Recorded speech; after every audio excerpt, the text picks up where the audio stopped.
Good morning, everyone. Sorry for the slight delay there. There was a problem with the speakers that would have prevented us from being interactive. So we've got that sorted. It's been a bit of a carry-on this morning. I managed to schedule this for the same day as all the schools in Glasgow started, and the son starting primary school, so an interesting morning. So this is intended to be an introduction to the infected blood compensation scheme, and it's really a run through the background, a run through the main provisions of the scheme, and to give you an idea of how we could possibly work in partnership if such claims were to come to you, or indeed if people have perhaps regular clients may well have contacted you in the past in relation to the possibility of making a civil claim, which would have been very difficult in the past. So a bit of background. Obviously, this is a new compensation scheme. It's been introduced to provide financial compensation to victims of infected NHS blood products or tissue products in the UK. So that's one of the key issues here. It has to be NHS blood products. It's a government-funded scheme. The numbers involved are eye-watering, but this is an absolute scandal, as we will go on to discuss. And it's based on the recommendations by the Infected Blood Inquiry in its final report on the 20th of May 2024. More information can be found on the inquiry and its findings in the links in the slideshow.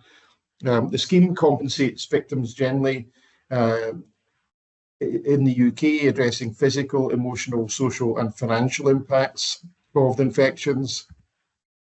So a bit of background, between 1970 and the early 1990s, over 30,000 NHS patients were given blood transfusions or treatments made using blood products which were contaminated with hepatitis C or HIV.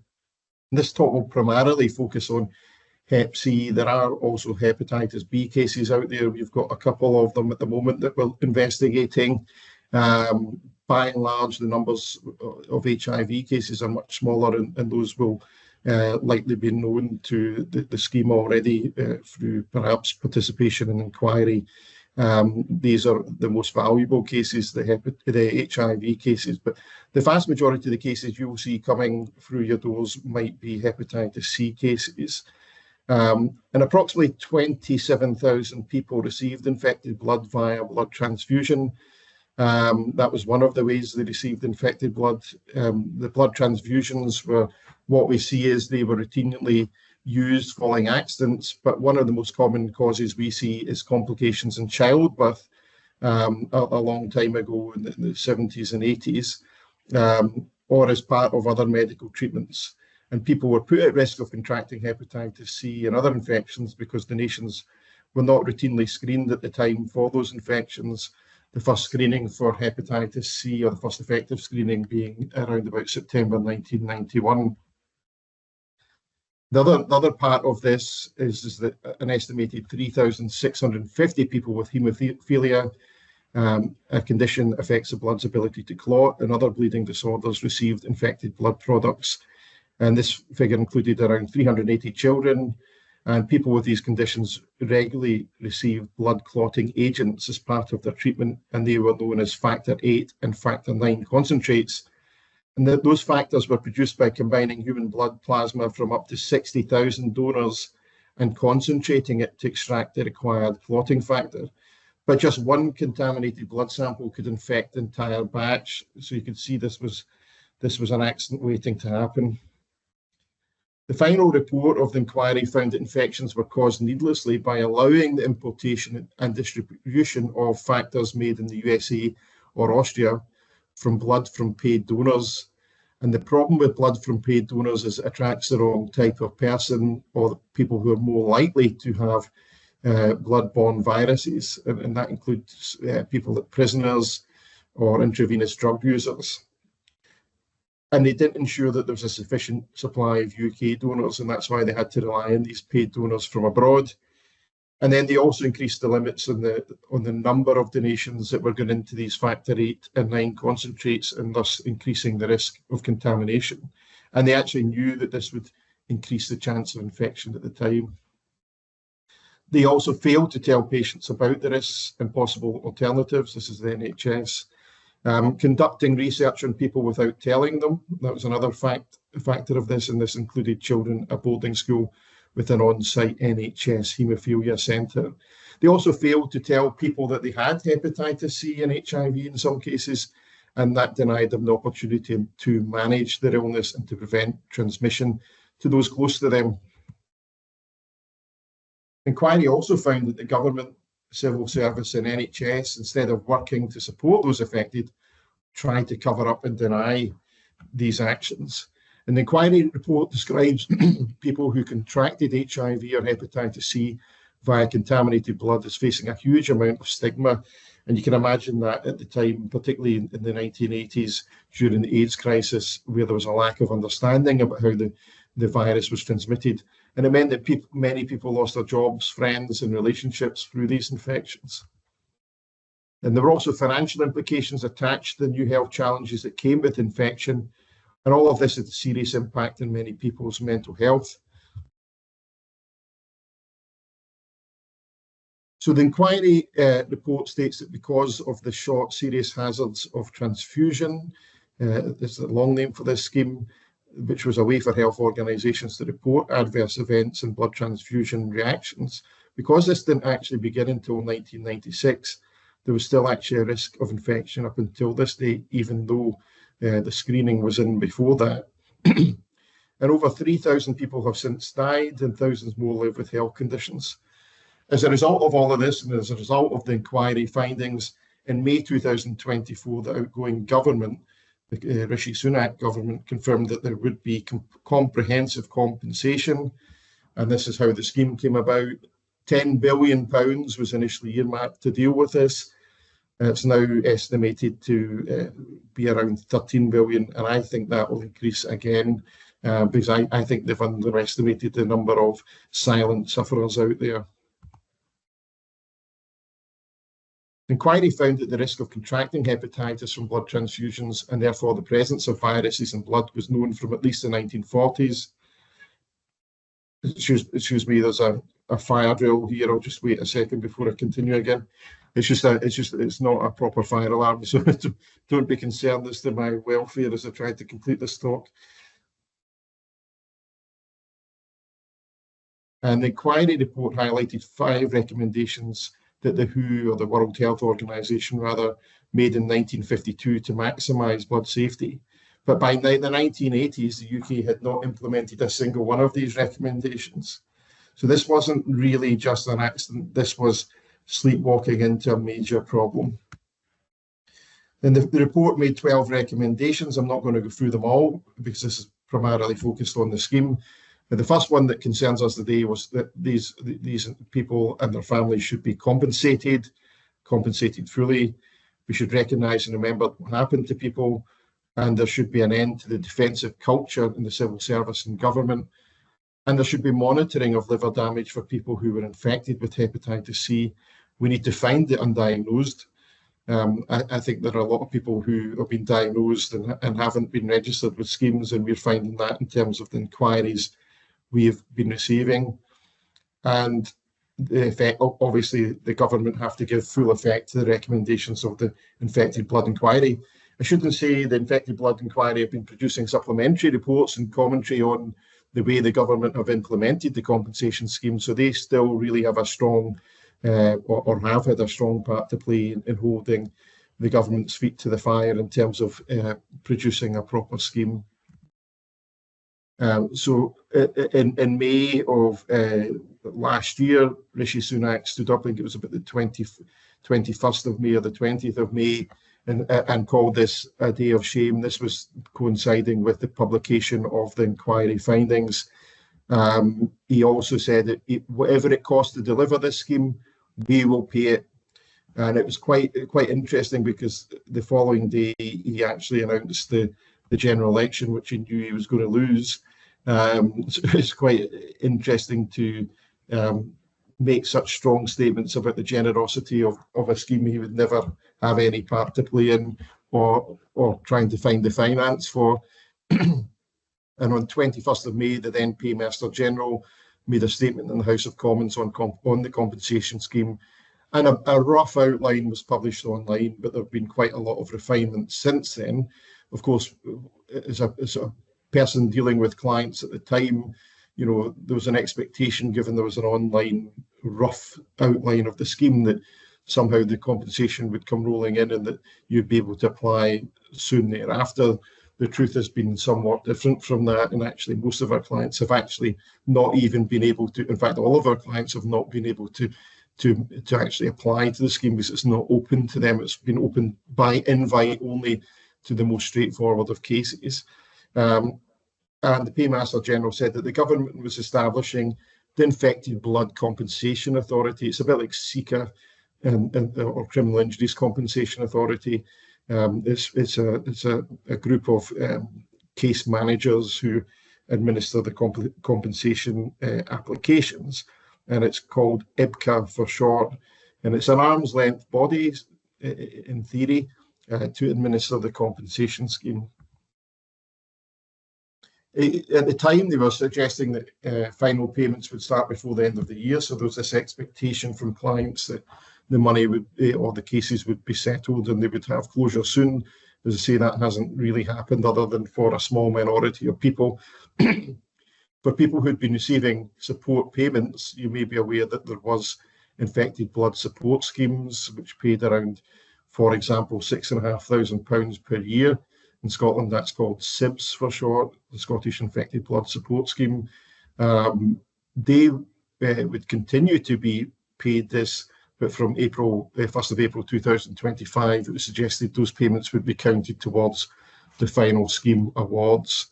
So while there's been some support for people with infected blood, it fell well short of being a lump sum compensation or full compensation. The Paymaster General, Mr. Glenn, also announced that interim payments of £210,000 would be delivered within 90 days. This followed a previous interim of £100,000. But again, this created an expectation because, again, these interim payments were only available to infected people, not their families, but also infected people who were registered and had already been deemed eligible for support payments. So the vast majority of people that I see haven't actually registered for the support payments and therefore were not entitled initially to get these interim payments. And the key point here is all these interim payments are deductible, of course, from the final settlement if people have received them. But it's interesting to note straight away at that point that the government had anticipated that the vast majority of cases would be worth more than £310,000, because that's the whole point in an interim payment. If you deal with personal injury cases, for example, the interim payment should always be less than the final amount, so as not to have to ask the affected people or infected people to pay it back. So then there was regulations laid in August 2024, and there have been subsequent regulations thereafter to add meat to the bones of this scheme.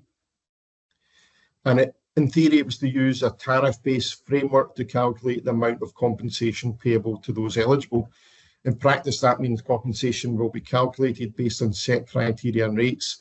But despite this sort of supposed tariff-based approach, when you actually get to take a closer look at the scheme itself, it's actually pretty complex, both in terms of establishing that someone's eligible in the first place and establishing that they got infected blood during a relevant period from NHS blood products. That's your first hurdle to go over, and not from some other source of infection. And secondly, the quantification, despite the tariff-based approach, is complex. And as a result, I think most people are looking to have legal representation to guide them through the process. An overview of the scheme, we're turning more to the actual substance of the scheme now. It applies to those infected with hepatitis C, B, or HIV as a result of NHS supplied blood products and tissue. In terms of eligibility, it includes both infected individuals and so-called affected family members, beneficiaries of estates, and those acting on behalf of children or individuals lacking capacity. And it differs from the usual principles where family members will only be compensated in fatal cases. So we can have a situation here where someone has been living in the same household with an infected person, and that infected person has hepatitis C without cirrhosis or liver cancer, but lives with other family members, and they've been affected by the whole trauma of this, and those family members also have claims in their own name. So it's slightly different from the position under Scots law, and indeed most likely in English law, that compensation is payable to third-party family members where the infected person is still alive. In terms of opening dates, the compensation scheme theoretically opened in late 2024, but full rollout is expected in the second part of this year in stages, and it prioritises the living infected for obvious reasons. They don't want people to die while awaiting compensation. And those already registered with the support schemes, those people have been, and a lot of the people registered who are infected but still living, have been invited to claim. In terms of application deadlines, those diagnosed with an infection before the 1st of April 2025 should currently apply by 31st of March 2031. If you're diagnosed after the 1st of April 2025, you apply within 6 years of diagnosis. So on either analysis, you really have 6 years. Awards are tax-free and do not affect means tested benefits. In terms of who is an infected person, this can include directly infected people. That's obviously individuals infected with the products themselves. Those indirectly affected, and that's individuals who contracted an infection from a directly infected person, for example, a partner, husband, wife, or through a chain of transmission, for example, a child infected by a mother who was infected by a directly infected partner. In the recovery status, doesn't mean they're denied compensation. Individuals can still claim compensation even if they've recovered from the infection. Even people with transient infections of 6 months or less are entitled to compensation, albeit a lower amount. So they're deemed people, for example, with acute hepatitis C. More evidence may be required if the infection occurred after specific dates when screening was introduced.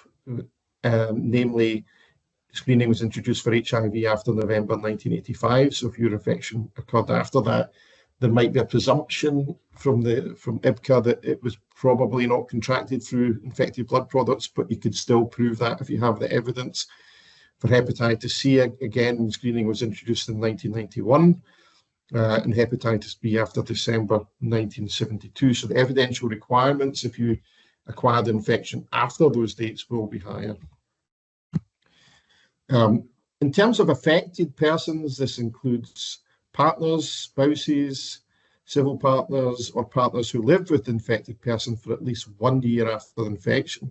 So you can have a situation where somebody's only lived with somebody for 2 years, they've gone on to remarry or whatever, the previous partner or spouse is still entitled. So you could have more than one partner who's entitled. Parents include biological, adoptive, step-parents or grandparents who acted as parents, but must have lived with and cared for the infected person for at least 1 year while they were under 18.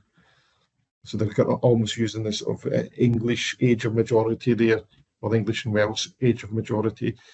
Higher compensation is awarded if the infection started before the child turned 18, so not just live with them, but actually live with the child while they had the infection. Children are entitled as affected persons, and again, it's a similar biological, adoptive, or stepchildren. Siblings, they are also entitled biological, adoptive, or step siblings, but must have lived with infected sibling for at least 2 years while under 18, or would have if not for the infection. So if the infection leads to death, so it's slightly longer than for other classes, the requirement to live with the sibling while they're under 18. And carers can also be entitled to compensation and that they include unpaid family or friends who provided around 16.5 hours of care per week for at least 6 months after the infection started. If an eligible person has died, the person managing their estate can apply for compensation. And actually, because a number of these clients who are infected have been involved in schemes or have had prior solicitors, a lot of the people who haven't got representation actually fall into this category. They're executors of estates, or the relatives of someone who has died, direct relatives of someone who's died, and they want to become executors so that they can apply for compensation on behalf of the deceased infected person or their estate. At present, the scheme provides that compensation cannot be claimed for an affected person, in other words, not somebody who's infected, but a family member who has died, unless the affected person has already accepted an offer and died before receiving all payments. However, there has been an update in relation to that following the recommendations in the Infected Blood Inquiry's additional report, and it has also been proposed that where the affected person dies between 21 May 2024 and 31 December 2029, in other words, they've actually acquired the right to claim from the date that Rishi and his government announced the outline scheme. If they've acquired the right to claim during their lifetime, then the affected person's claim should become part of their estate as well. So that does reduce the risk. Of course, if you're dealing with somebody in that position, you've invested a lot of time in the case that the case doesn't die with them.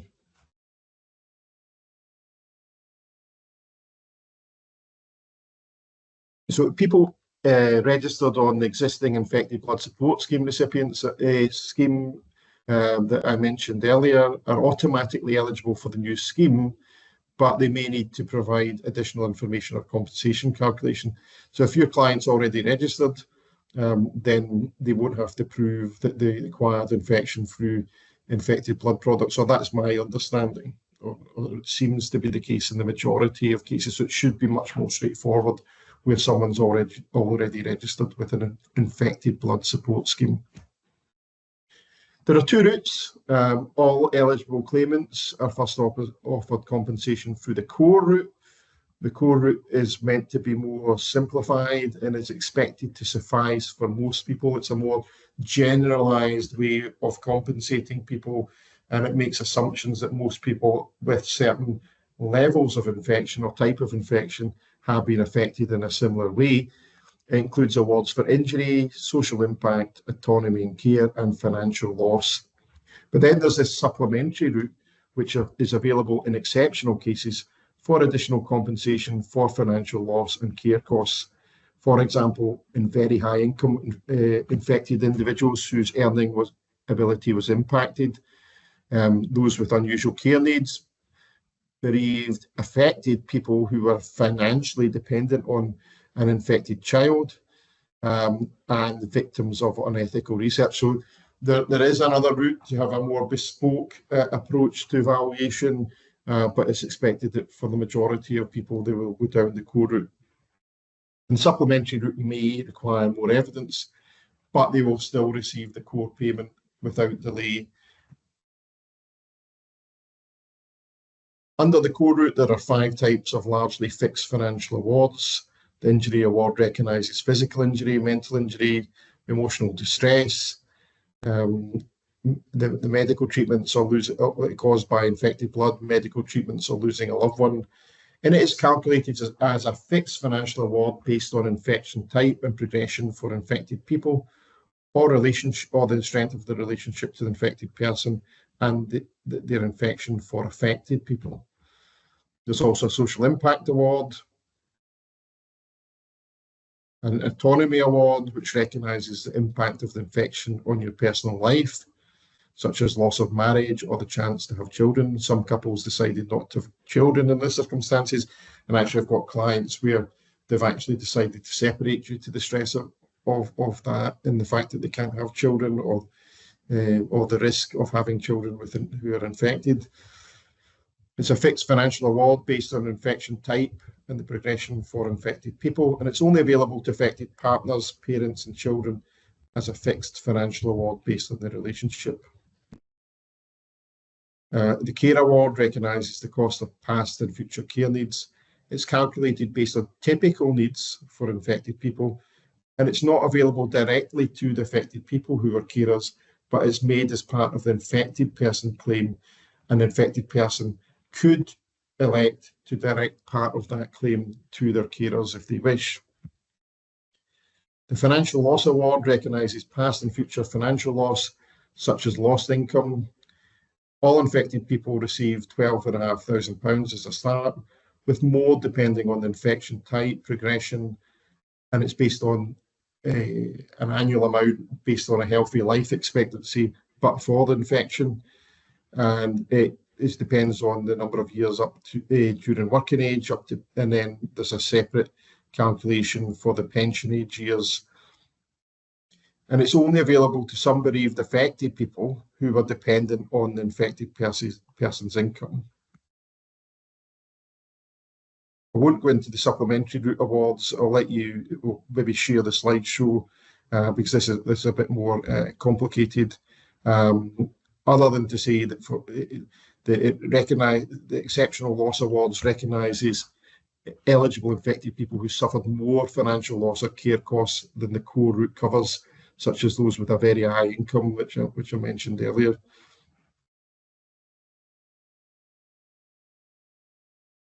And in terms of multiple claims, individuals may make multiple claims if affected by more than one infected family member, or if they are both infected and affected. So you could have a parent and sibling who are both infected at the same time, so you could make two claims, or you could be somebody who's infected, but their parent is also infected. And there'll be two claims there, one for being infected and one for being affected. You can choose to make, a client can choose to make lump sum or regular payments, or receive lump sum or regular payments. And the regular payments could be regular payments over 5, 10 or 25 years, with payments increasing annually for inflation.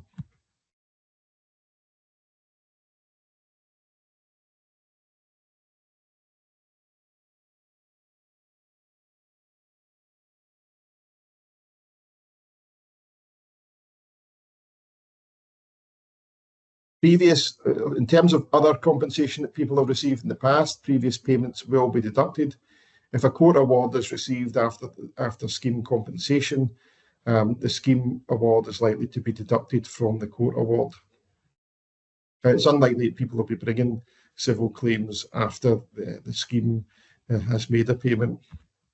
And that was part of the generosity, or why the scheme was made to be generous, because there were group actions commenced in England and Wales, and I think it was made particularly generous to try and dissuade people from continuing with those, although our colleagues from England and Wales could probably add more clarity to that. Tax compensation awards are tax-free, and I've mentioned earlier about means-tested benefits. When can claims be submitted? Well, IBCA started to open in stages on an invite basis only in early 2025, but following the recommendation made in the additional report of the Infected Blood Inquiry, IBCA have advised that they will open the service more widely this year, and they intend to progress the cohorts in parallel, not sequentially as they initially started off doing, and they will update the order to the following. So they will deal with infected persons who have never been compensated, deceased infected claims taken by estates, and then they will deal with infected family members. So just to give you a quick run through the type of awards that can be made, I'll focus on what I see as being the most common cases, and these are chronic hepatitis cases, but you can see immediately from this table that the awards are high, even in those cases where someone thankfully hasn't developed a cirrhosis or a cancer. So if we just take the first column there, there'll be an injury award of 60,000, a social impact award of 50,000, an autonomy award of 40,000, and a financial loss award of £11,863 per year up to pension age of 66, and thereafter at half rate up until a healthy life expectancy, but for the infection, of £5,931, And then there'll be a care award assumed around about £54,600. So just looking at an example calculation, we're looking at, for that example of the chronic hepatitis C, we're looking at an award in the region of £600,000 plus, in my view. I should state that we haven't managed to settle a case yet because none of our clients, the scheme hasn't actually opened to any of our clients, but we have looked at the scheme, and we think that these cases could be worth in the region of £600,000 plus for a chronic hepatitis C infection. What I've used here is an example of a diagnosis made at 40 years old in 1985 with no other complications such as cirrhosis or liver cancer. The client or the potential client hasn't received any interim payments, and there would be a basic financial loss award, as I say, of £12,500. There would be 24 years up to pension age at £11,863 for financial loss. And then I've kind of made a rough calculation of what the but-for life expectancy would be here. I believe the scheme are going to use a combination of Office of National Statistics, mortality or life expectancy figures, and a combination of that alongside the Ogden actuarial tables. So I think there'd be maybe another 11 years after pension age before somebody would be expected to die that was born who was 40 years old in 1985. So that would give another 11 years at 5931. If you add cirrhosis or cancer to the equation, the figure would be probably in the region of 900,000 plus. In HIV cases, we're looking at much, much more. But as I say, of the sort of 30,000 people that might be affected, the number of people thankfully affected by or infected by HIV are much lower. I've only had one HIV inquiry to date. Awards for people infected with acute hepatitis, those are people who had less than 6 months of symptoms and then the infection was self-clearing. Even in those cases where you might think actually that's not that bad or relatively not that bad, there'd be a total award in the region of £38,000. Awards for people living with hepatitis and HIV, or their estate. I think what we're talking about here is co-infections. You can see here where there's a co-infection, the awards are higher. And awards for affected people, these are the family members claim where the infected person had chronic Hep C or Hep B. I've put that in, and again, I'll focus on chronic Hep C. If we look down, for example, at the eligible partner column or eligible child column, it comes up with something in the region of this. So affected partners will likely receive around £62,000. Affected children will likely receive around £38,000. Affected siblings will receive around £32,000. And awards are higher where infection leads to more serious complications or death. But keep in mind that in many affected persons claims, they are also beneficiaries in the estates of deceased infected persons. So this, you'll be pleased to know, leads us towards the sort of conclusion of the talk. Because obviously you're all Recover Network members, and many of you will be practitioners who don't specialise in personal injury.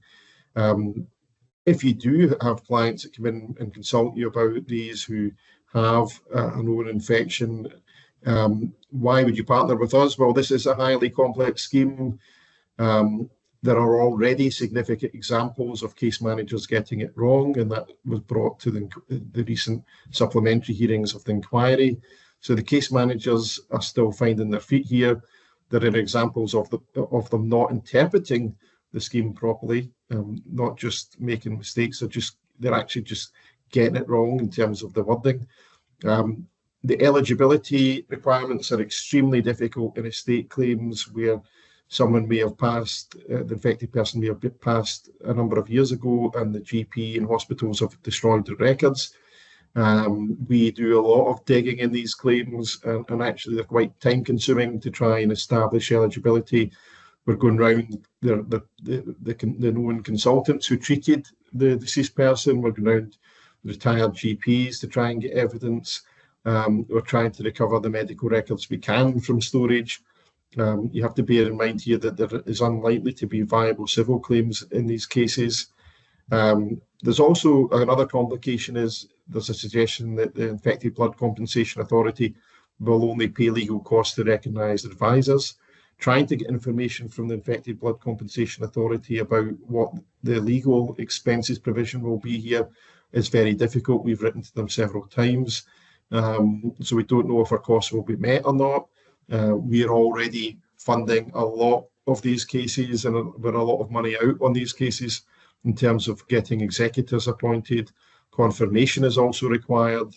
So sort of they're adopting a sort of English probate approach to this, whereas we know in Scotland we don't have to get confirmation for fatal accident cases, but we will need confirmation for these.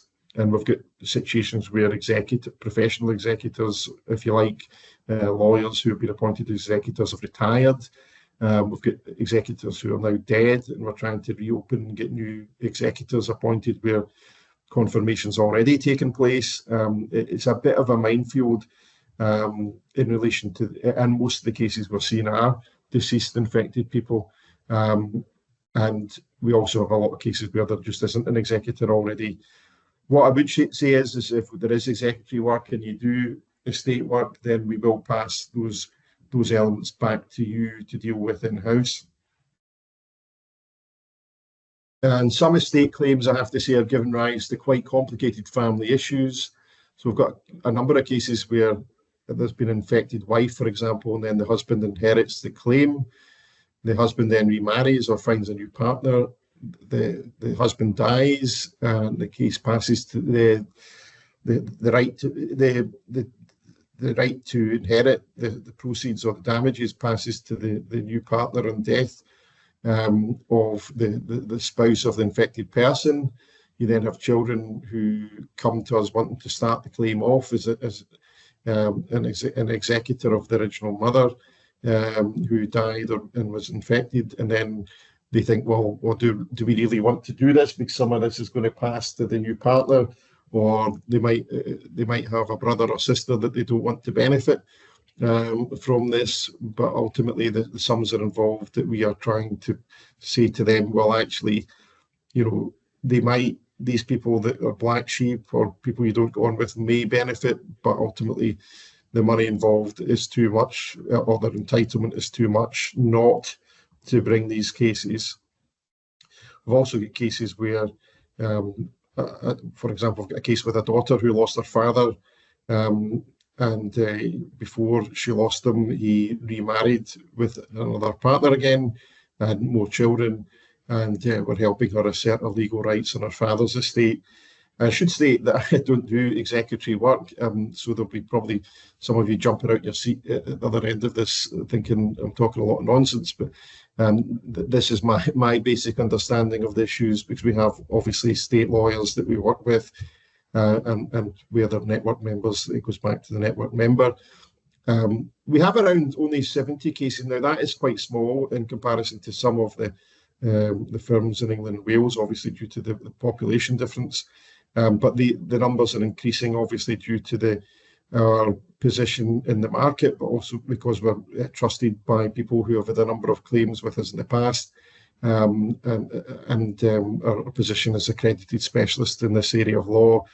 I'm the head of our product liability team. This actually falls into medical product liability, which I should have stated at the beginning of the talk. A lot of people see it as clinical negligence, but it's actually not unreasonable. It's not a breach of duty of care in relation to the treatment. These are actually defective blood products.